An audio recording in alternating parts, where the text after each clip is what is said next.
Okay, so talking about another vile anti-Semite, Tucker Carlson, who doesn't waste any opportunity, even if he sullies the actual memorial of a great man like Charlie Kirk. So I know this happened a couple of weeks ago, but I'm still pretty sore about Charlie Kirk's murder. And his wife is now, by the way, suing The View. Really? I didn't know that. Erica Kirk is suing The View for basically slandering him for the last 2 weeks. Wow. For $40 million. Good for her. Good for her. And so they have this beautiful memorial service with Trump and J.D. Vance and lots of other notable, important people who were close with Charlie Kirk, who speak about his legacy and what he did for America and what he did for the youth in America.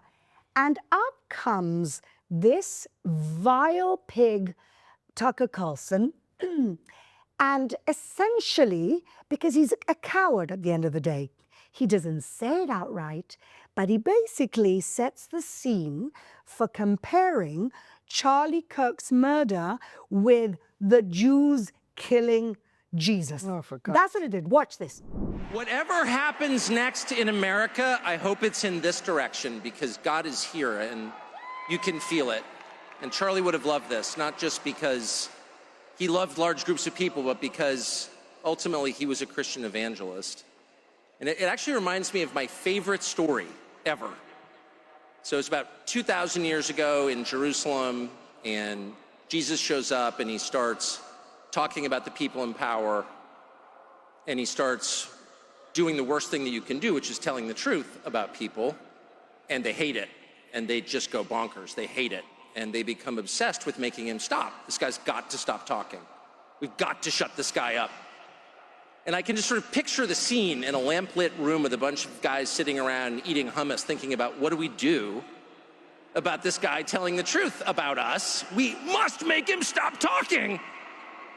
And there's always one guy with the bright idea, and I could just hear him say, I've got an idea, why don't we just kill him? That'll shut him up. That'll fix the problem. But the best thing about this is that his laugh at the end was so kind of creepy that what I noticed, and maybe I'm just being, I'm trying to be positive or trying to look at the glass half full, but my feeling was that that audience wasn't buying what he was selling.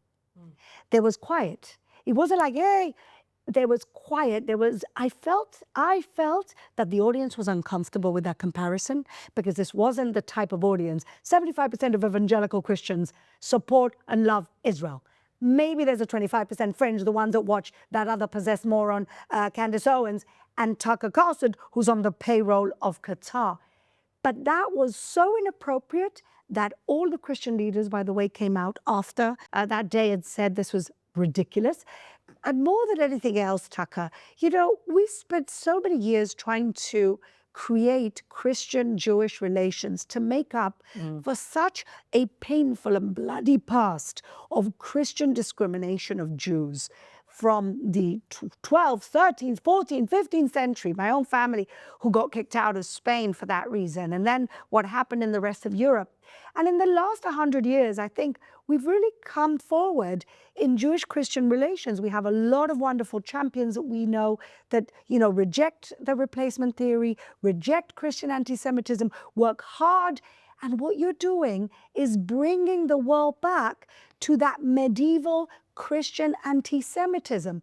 But what was encouraging to me is that that audience was not buying what you were selling. And that little laugh at the end sounded no less demonic than that other unhinged moron, Candace Owens, with her, something's going on.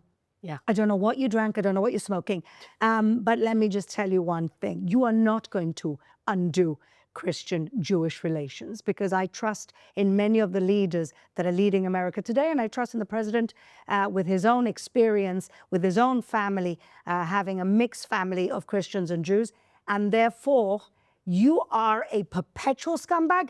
But I think your day is coming up when people will just disengage with what you're trying to sell. That's my fear. Or they'll just discover that you're really on a monthly paycheck from Qatar, or Qatar will run out of money. Either way, you will be last week's news very soon, I think.